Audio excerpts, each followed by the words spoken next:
Bienvenue à l'Organisation des Nations Unies à son Excellence Vladimir Poutine, président de la Fédération de Russie. Je l'invite à prendre la parole devant l'Assemblée.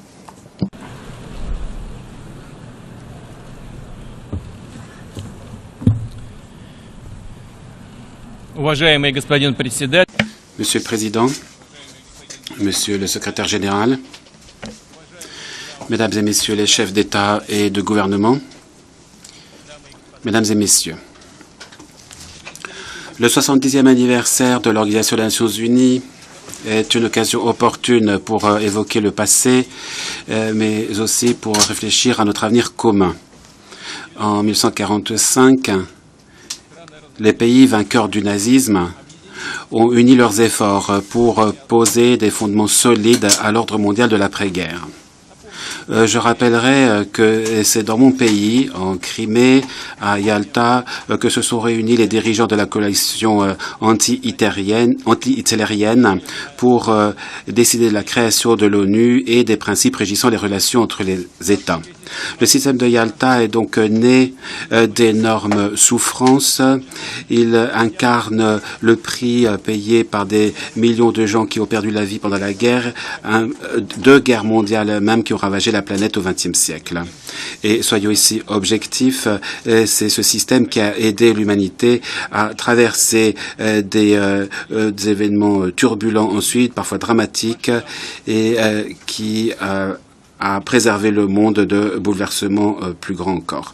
L'Organisation des Nations Unies est sans pareil pour ce qui est de sa légitimité, de sa représentativité et de son universalité. Or, ces derniers temps, l'ONU se trouve de plus en plus souvent critiquée parce qu'elle manquerait d'efficacité et parce que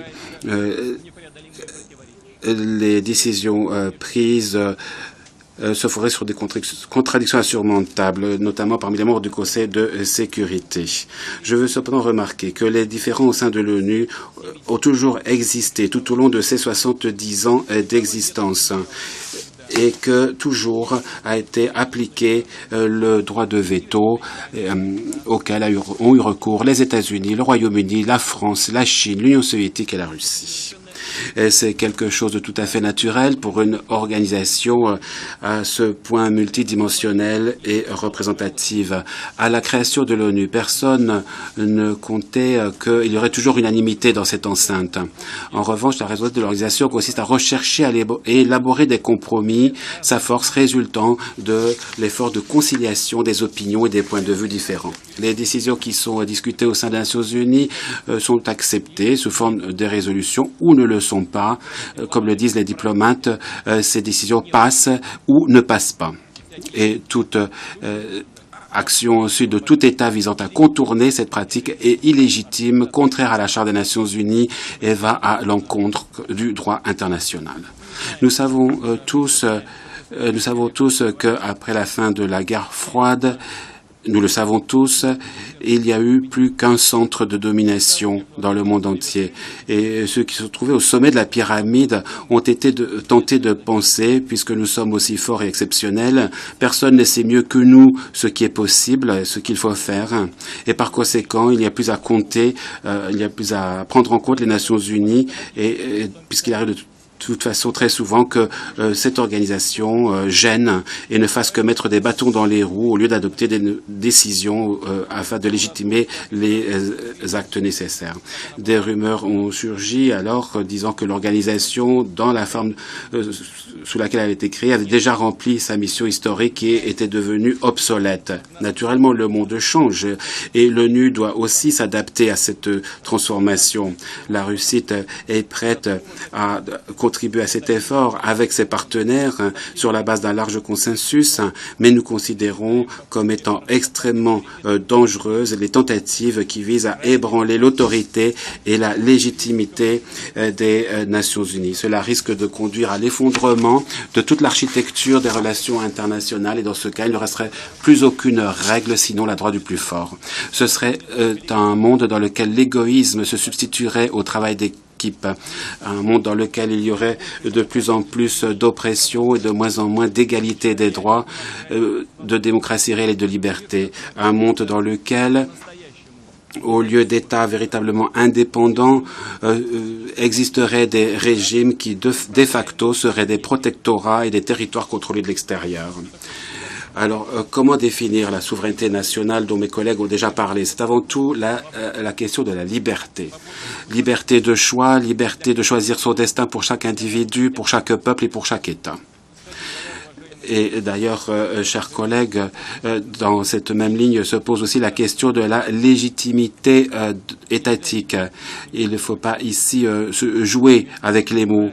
Chaque terme de droit international, chaque dossier international doit être clair, transparent et se fonder sur des critères qui sont compris de manière uniforme. Nous sommes tous différents. Et c'est là quelque chose qu'il faut respecter. Personne n'est obligé de s'adapter à un mode de développement unique qui serait reconnu une fois pour toutes par quelqu'un comme étant le seul valable. Nous devons tous garder présent à l'esprit le passé. Ainsi, il faut se souvenir de l'histoire de l'Union soviétique.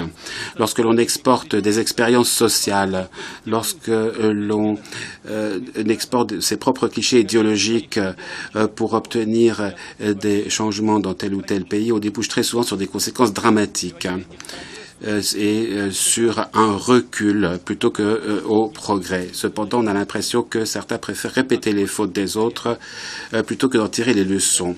Aujourd'hui, il s'agit de l'exportation des soi-disant révolutions démocratiques, une exportation qui se poursuit. Il suffit de voir de plus près ce qui se passe au Proche-Orient, en Afrique du Nord, dont aussi parlaient les intervenants précédents. Naturellement, dans ces régions, des problèmes se posent sur le plan de l'ordre politique et social et les populations, les gens souhaitaient un changement. Mais que s'est-il passé en réalité? L'intervention agressive extérieure n'a guère débouché à des réformes des institutions de l'État. Le mode de vie tout entier a été anéanti. Et plutôt que le triomphe de la démocratie et du progrès, on a pu voir la pauvreté, la violence et la catastrophe sociale. Et les droits de l'homme, y compris le droit à la vie, ont été gravement obérés. On a envie de demander à ceux qui sont à l'origine de tout cela, est-ce que vous prenez au moins conscience de ce que vous avez fait? Mais je crains que cette interrogation ne reste lettre morte, car les politiques qui se basent sur la confiance en soi excessive et le principe d'exclusivité et la certitude de l'impunité perdure. Il est actuellement évident que le vide politique qui s'est instauré dans certains pays du Proche-Orient et de l'Afrique du Nord a eu comme répercussion l'apparition de zones d'anarchie qui ont immédiatement commencé à attirer extrémistes et terroristes. Des dizaines de milliers de terroristes sont déjà venus combattre sous les drapeaux de ce qu'on appelle l'État islamique, avec parmi eux d'anciens soldats irakiens qui, en 2003, se sont trouvés à la rue à la suite de l'invasion militaire en Irak. Le recrutement est également organisé par le biais de la Libye, dont les structures étatiques ont été démantelées suite à la violation flagrante de la résolution de 1973 du Conseil de sécurité des Nations Unies. Et en ce moment, des membres de l'opposition syrienne dite modérée et soutenue par l'Occident adhèrent à ces mouvements radicalisés. On leur donne des armes, on leur fournit une formation militaire et ensuite ils se retrouvent du côté de l'État islamique. Et l'État islamique lui-même n'est pas non plus apparu de nulle part. Il a été au départ nourri et choyé car apparaissant comme un outil de lutte contre des régimes laïcs indésirables. Une fois sa ligne de déploiement acquise en Syrie et en Irak, l'État islamique continue inexorablement sa progression vers d'autres territoires pour assurer sa domination dans le monde islamique et au-delà. Et son intention manifestement est loin de se borner à ses projets. L'état de choses actuel est donc plus que dangereux. Dans une situation pareille, il est hypocrite et irresponsable de dénoncer solennellement la menace du terrorisme international, tout en fermant les yeux par ailleurs sur les canaux de financement et de soutien aux terroristes, notamment le trafic de drogue, la contrebande de pétrole et d'armes. Il est aussi responsable de manipuler ces réseaux extrémistes afin de les engager à son propre service pour défendre ses propres fins politiques, tout en espérant ensuite de leur régler leurs comptes et de les exterminer, de les anéantir. ceux qui se comportent ainsi doivent l'entendre. Mesdames et messieurs, vous avez affaire là à des gens cruels, mais absolument pas stupides pour autant et pas primaires. Ils ne sont pas plus bêtes que vous et on ne sait pas en définitive qui manipule qui. Les données récentes sur les transferts d'armes à l'opposition modérée, entre guillemets, en sont la meilleure preuve. Nous considérons que toute tentative de flirter avec les terroristes ou voire de les armer est une approche myope qui risque de provoquer l'incendie et de faire déborder la menace terroriste qui pourrait se propager à de nouvelles régions de la planète. D'autant plus que dans les camps d'entraînement de l'État islamique se retrouvent des combattants en provenance d'un peu partout, y compris de pays européens. Malheureusement, et je le dis très clairement, la Russie ne fait pas exception sur ce plan. Nous ne devons pas tolérer que les criminels qui ont déjà flairé le sang puissent ensuite revenir chez eux et y continuer leur œuvre sinistre.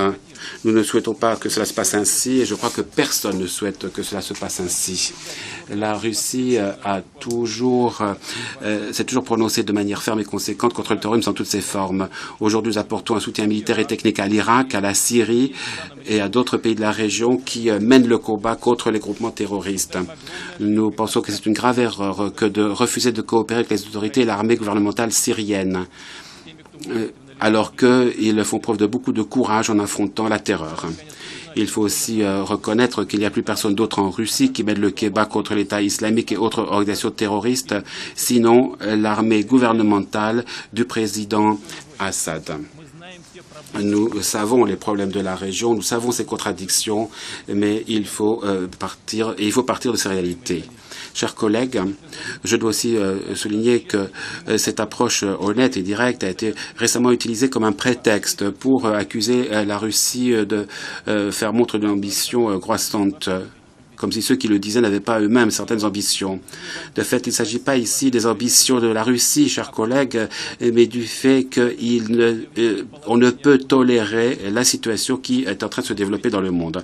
Dans la réalité, nous proposons de suivre les valeurs et les intérêts communs et non pas de nous inspirer d'ambitions quelconques et de unir nos efforts sur la base du droit international pour résoudre les problèmes qui se posent et pour créer une véritable coalition à portée mondiale contre le terrorisme, contre le IEL et qui pourra rallier les forces prêtes à agir comme on l'a fait contre le nazisme. Et naturellement, les pays musulmans sont des éléments clés de cette coalition, car non seulement l'État islamique représente pour une menace directe, mais bien au-delà, par leurs crimes sanglants, les terroristes profanent l'une des plus grandes religions qui soit, l'islam. Les idéologues des combattants islamiques se moquent de l'islam, le dénaturent, le privent de ses valeurs humanistes.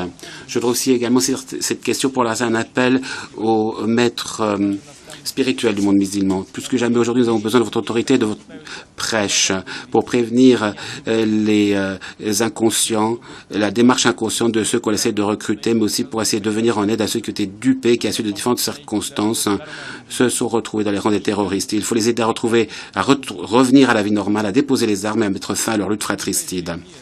Dans quelques jours, le Conseil de sécurité la Russie plutôt, va présider une réunion du Conseil de sécurité au niveau ministériel qui sera consacrée à une analyse en profondeur des menaces qui existent dans l'espace du Proche-Orient. L'idée est avant tout de discuter d'une nouvelle résolution visant à coordonner les démarches de toutes les forces qui font face à l'État islamique et à d'autres structures terroristes. Je le répète, une telle coordination doit se fonder sur le respect des principes inscrits dans la Charte des Nations Unies.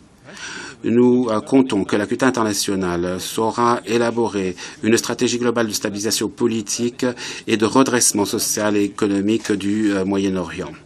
Alors, mesdames et messieurs, il ne sera plus nécessaire de construire des camps pour accueillir les réfugiés. Aujourd'hui, les personnes forcées de quitter leur pays d'origine déferlent sur les pays voisins d'abord et ensuite sur l'Europe. Et l'on compte déjà par centaines de milliers et bientôt par millions ces réfugiés. Il s'agit là d'une nouvelle et tragique grande vague de migration. et une leçon pénible à tirer, notamment pour les Européens. Je voudrais souligner que les réfugiés, sans aucun doute, ont besoin de compassion et de soutien. Mais pour venir à bout de ce problème, il n'y a d'autre remède que de rétablir les structures de l'État là où elles ont été anéanties, ceci par le renforcement des institutions étatiques encore intactes ou en cours de reconstitution, grâce aussi à la fourniture d'une assistance militaire, économique et matérielle aux pays en difficulté et naturellement par une assistance apportée aux personnes qui, malgré les épreuves, ne quittent pas leur pays. Il va de soi que toute assistance apportée aux États souverains ne doit pas leur être imposée, mais doit être proposée en pleine conformité avec la Charte des Nations Unies. En d'autres termes, tout ce qui est fait, tout ce qui sera fait, doit l'être conformément aux normes du droit international et doit être approuvé et appuyé par l'ONU, Organisation universelle. Tout ce qui va à l'encontre de la Charte des Nations Unies doit être rejeté. Et avant cela, il est essentiel, je crois, de procéder à la reconstitution des structures étatiques en Libye. Il faut soutenir le nouveau gouvernement en Irak et accorder tout l'appui nécessaire au gouvernement légitime de la Syrie. Chers collègues, le maintien de la paix et de la stabilité au niveau régional et mondial reste la priorité essentielle de la communauté internationale avec à sa tête les Nations Unies. Il faut ici créer un espace commun de sécurité égale et indivisible, de sécurité qui s'appliquerait à tout le monde plutôt que de favoriser un cercle restreint. C'est vrai que la tâche sera difficile et longue, mais nous n'avons pas le choix. Cependant, la mentalité de bloc du temps de la guerre froide et le désir d'explorer de nouveaux espaces géopolitiques dominent toujours l'esprit de certains. Le premier pas était de poursuivre l'élargissement de l'OTAN et l'infrastructure militaire de l'Alliance.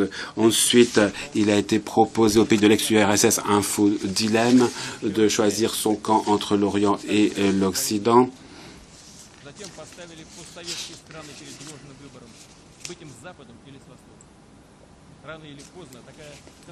Tôt ou tard, cette logique de confrontation ne peut que prendre la forme d'une crise géopolitique grave. Et c'est ce qui s'est passé en Ukraine, où l'on a exploité le mécontentement d'une partie de la population vis-à-vis des autorités pour orchestrer de l'extérieur une prise de pouvoir qui, en définitive, a provoqué le déclenchement de la guerre civile.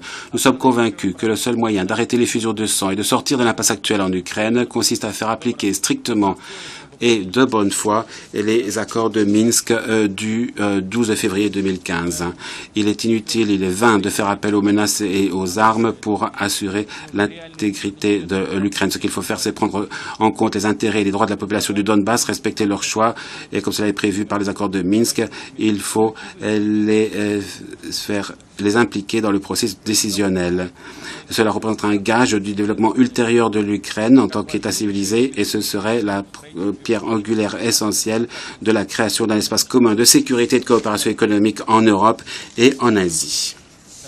Mesdames et messieurs, ce n'est pas par hasard que je mentionnais à cet instant l'espace commun de coopération économique.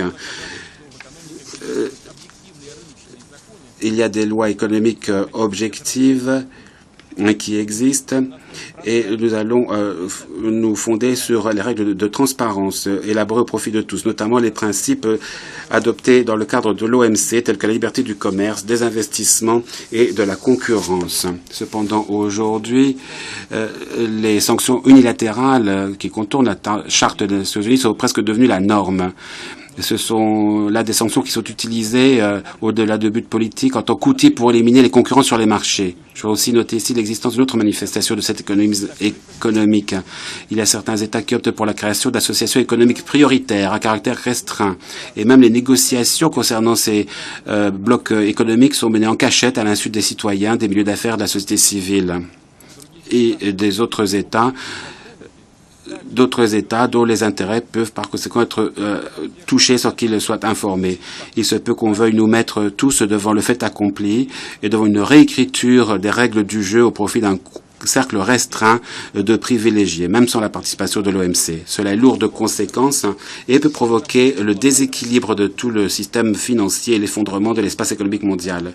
Étant donné que ces questions touchent aux intérêts de tous les États, étant donné qu'elles déterminent aussi les perspectives de l'ensemble de l'économie mondiale, nous proposons d'en discuter dans le contexte de l'ONU, de l'OMC et du G20. À l'opposé de la politique de l'exclusivité, la Russie propose une harmonisation des projets économiques régionaux, propose une intégration des intégrations fondée sur les règles commerciales reconnues au niveau international, universelles et transparentes. Et je pourrais vous citer des projets que nous avons menés dans le contexte de la communauté économique eurasienne à l'initiative chinoise, notamment pour la construction de la ceinture économique de la route de la soie.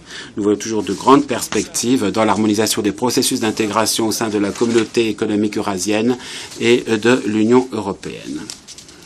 Mesdames et messieurs, parmi les problèmes qui subsistent se trouve le défi persistant du changement climatique.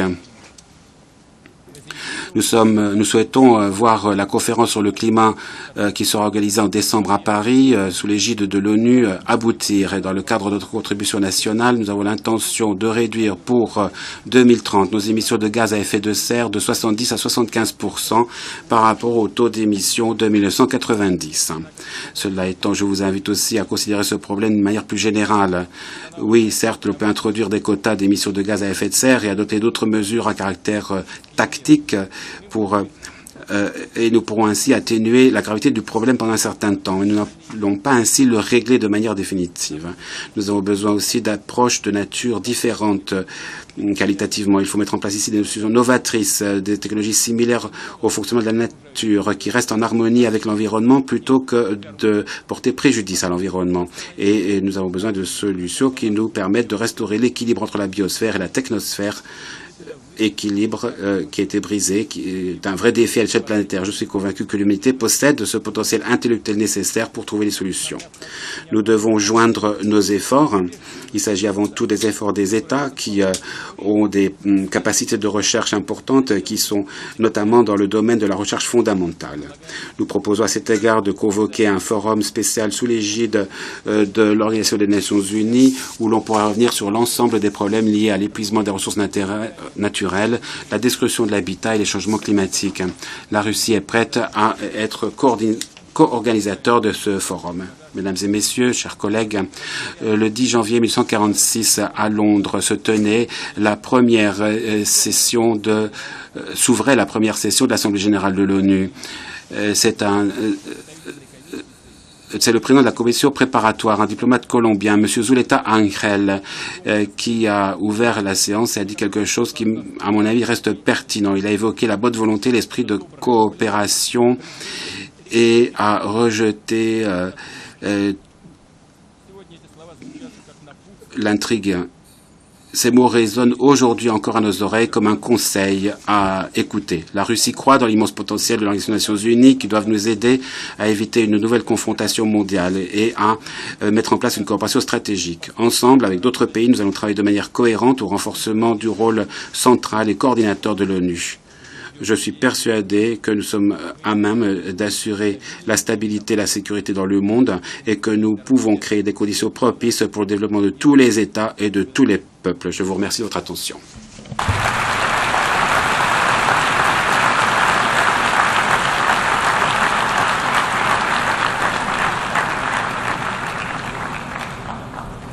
On behalf of Au nom de l'Assemblée générale, je remercie le président de la Fédération de Russie de l'allocution qu'il vient de prononcer. Je demande aux représentants de rester assis à leur siège pendant que nous accompagnons le président.